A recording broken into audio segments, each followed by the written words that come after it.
Ricardo Grau, en Lima, Perú, va a trabajar un rojo al que llama Juventud del Rojo y evidentemente le trata de imprimir un cierto sentimiento. Lo mismo que hace Guillermo Wiedemann en Colombia en sus extraordinarias acuarelas de los años 60, donde viniendo muy cercano a Hoffman hace cosas originales. José Antonio Fernández Muro, argentino, sus horizontes terrosos son de los años 60. Milton Avery en Estados Unidos, Milton Avery nace en 1885 y muere en 1965, trabaja también con grandes zonas de color diferentes. Lo mismo que hace Joy Laville en México, cuando en sus paisajes de los 70 ya casi desaparece el motivo o historia que ha intentado contar. Paul Jenkins directamente va al color también aflojado, como pasa un poco con Morris Louis. Esta obra es de 1963 y tiene algún parecido con la de Jack Jungermann, aunque Jungermann es mucho más firme en sus terminaciones. Uno es más poeta que el otro. María Leontina en Brasil nos permite ver cómo un color se expande y cómo es cortado por otro, pero sin ninguna rigidez. Al igual que la argentina Hilda Krobo, que en el 77 hace unos pseudo paisajes donde un color se afloja en el otro y nada en él. Algo similar es lo que pasa con el colombiano Antonio Barrera, joven que trabaja a finales de los años 70, va a estar cercano a los conceptos de Rothko, pero dentro de la idea de la figuración. Todavía sigue existiendo el paisaje. Richard Diebencourt hace parques oceánicos en los años 80. Es uno de los grandes norteamericanos contemporáneos dentro de la no figuración. Sigamos con esta bella historia. ¿Quién recuerda que en 1936 un pintor entonces desconocido, Jackson Pollock, va a trabajar por primera vez con spray con su maestro David Alfaro Siqueiros? Sin embargo, eso pasó y ahí comenzó la carrera de Jackson Pollock. En 1952 lo encontramos trabajando a fondo con uno de los estilos que serán característicos del expresionismo abstracto norteamericano, el dripping.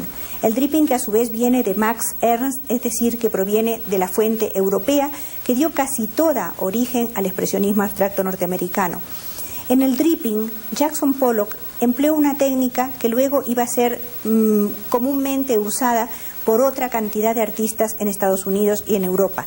Y consistía en echar desde arriba con el pomo, consistía en echar la pintura en su estado natural y a ir manchando de esa manera, más bien que manchando, colocando capas de pintura sobre un área de bastidor o de madera que estaba ubicado en el suelo. Es decir, cambiaba también hasta la posición del artista con respecto a su trabajo. Todo esto que parece incidental no lo fue, porque de todo esto salía otra actitud, repito, con respecto al arte que desbarataba por completo la tradicional. En el dripping, toda la fuerza, la energía, la potencia vital, la innovación de Pollock y esa especie de locura que lo llevó hasta su muerte estaban completamente presentes. Así que una figura cimera dentro de este grupo es indiscutiblemente la de Jackson Pollock. Entre los años 48, 49 y 50, Jackson Pollock trabaja en grandes obras en las cuales echa la pintura de acuerdo con la técnica del dripping. Es una no figuración más agresiva, si ustedes quieren, donde lo que importa es la vitalidad de la materia. Esa vitalidad cubre completamente el cuadro. Esta misma idea de cubrir el cuadro la va a tener también otro pintor que ya no trabaja en la zona de Nueva York, sino en la zona del Pacífico, llamado Mark Tobey. Mark Tobey nos cubrirá la superficie de pequeños grafismos y estos pequeños grafismos quedarán insertos en el color. El gran movimiento no figurativo de las décadas del 50 y 60 fue pasando cíclicamente de la pintura de acción, nombre que le dio el crítico Harold Rosenberg a esta pintura desencadenada que vimos en el caso de Jackson Pollock, a otra pintura que era mucho más reposante, la que vimos en el caso de Mark Rothko, y la que deriva casi siempre de la idea de mancha. La idea de mancha en Estados Unidos es distinta a la idea de mancha en Francia o en Europa. En Estados Unidos la mancha es avasallante, ocupa muchas veces gran cantidad de la tela y se escurre por la tela, puede terminar en otra, es el cuadro no acabado, el área indefinida, es decir, que la obra en realidad se forma por una cantidad de cuadros que se suceden los unos a los otros. En el caso de la mancha en Francia, tache, de donde viene tachistas, los tachistas franceses, a pesar de liberar el color y a pesar de trabajar con esta gran independencia con respecto a las formas establecidas, de todos modos no pierde completamente su intención racional. De modo que los tachistas franceses siguen trabajando con aquella cautela de que hablábamos antes. Unos se desencadenan, los americanos, otros se presionan o se obligan a presionar la mancha dentro del área definida por el cuadro, por el bastidor. Paul-Émile Bordouillas, en Canadá, pinta el candelabro de la montaña en 1948. Ni montaña ni candelabro, solo un conjunto de colores que están colocados en un cierto orden.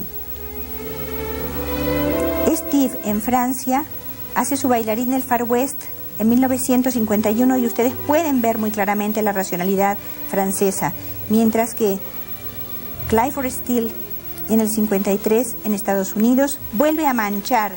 La mancha es aquí importante. Lo mismo que lo es para Grace Hartigan.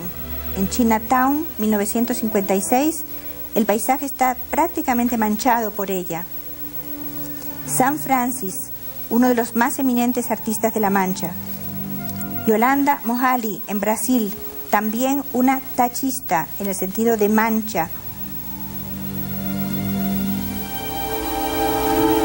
Helen Frankenthaler, una artista norteamericana que desarrolla la mancha con una enorme eficacia. Lo mismo que Philip Goston, quien nace en 1913 y en el 61 realiza cuadros muy fuertes en cuanto a la mancha. James Brooke mancha y dibuja en 1961 y Juan Antonio Roda, en Colombia, hace sus tumbas en el 62, verdaderos derivados del tachismo. Hugo Zapata, ya en la actualidad en el 78, también en Colombia, ritos y rituales donde la zona de color tiene gran importancia. Joan Mitchell, la Diane Rose, su trabajo también se puede incorporar al tachismo. Esto lo hace en 1980 en Estados Unidos. Jake Bertor, la pintura naranja, ocupa toda la tela y es una tela sensibilizada por ese color. 1981. Los norteamericanos jóvenes recogen el reto de la no figuración y del tachismo. Catherine Porter pinta Verdad descubierta por el romance y en el fondo son una serie de manchas pintadas en el 80 con cierta articulación. Lo mismo que pasa con Tom Rose, es como si los nuevos norteamericanos, nacidos entre 42 y 43 o 41, no quisieran separarse del todo de los beneficios del color. Lo mismo le pasa a John Thorne, nacido también en el 43, cuando pinta Abur 80. Y a Gregory Amenov, que hace intervenir los dos elementos que ya ustedes vieron. Uno es la línea, el grafismo, y otro el color. Hay instalaciones hechas con color y línea, son las de Judith Pfaff, los espacios de color. Judith Pfaff nace en 1946.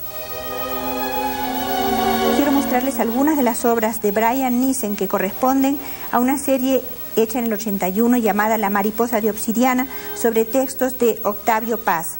Brian Nissen, inglés, incorporado a México, hace una serie de obras que, como ustedes ven, se benefician de todos los elementos de la no figuración.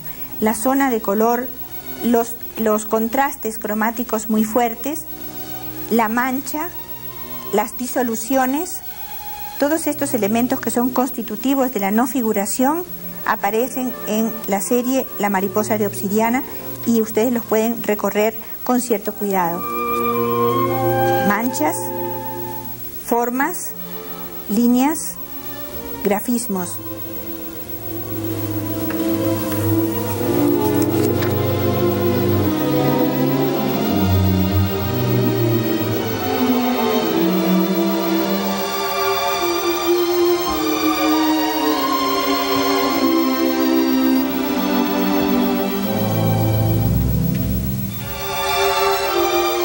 1972 se realizó en Nueva York una exposición definitivamente importante para este movimiento. Se volvieron a reunir todos los artistas expresionistas abstractos y los no figurativos en general y se llamó a la muestra La Pintura Pintada. Es un nombre muy importante y muy diciente, sobre todo que llegó este nombre después de casi 20 años de vanguardias, de negaciones, de contradicciones con la pintura, de desafíos a la pintura y de escepticismo respecto a la suerte de algo en color. De modo que la pintura pintada en 1972 renovó todas las esperanzas y las posibilidades y las necesidades del público que quiere seguir viendo el color, que quiere seguir viendo superficies y áreas que lo conformen, que lo activen, que lo llenen de entusiasmo y de dinamismo a su propio ojo. Y esto no pasó totalmente, no fue una exposición, digamos, necrológica de algo que había terminado, no. En 1980 vemos renacer en Estados Unidos todo el entusiasmo de los artistas jóvenes respecto a la pintura pintada y una gran generación de artistas se desembocan de nuevo en el hecho mismo de la pintura, desembocan en las áreas trabajadas, bien sea en reposo, bien sea con una sensación espiritual y tranquilizante, bien sea dinámicos, pero en todo caso se trate de uno u otro vertiente y perspectiva. En los dos casos siempre se está hablando de pintura, es decir, que el final de este cuento es un final promisorio. La pintura no ha muerto.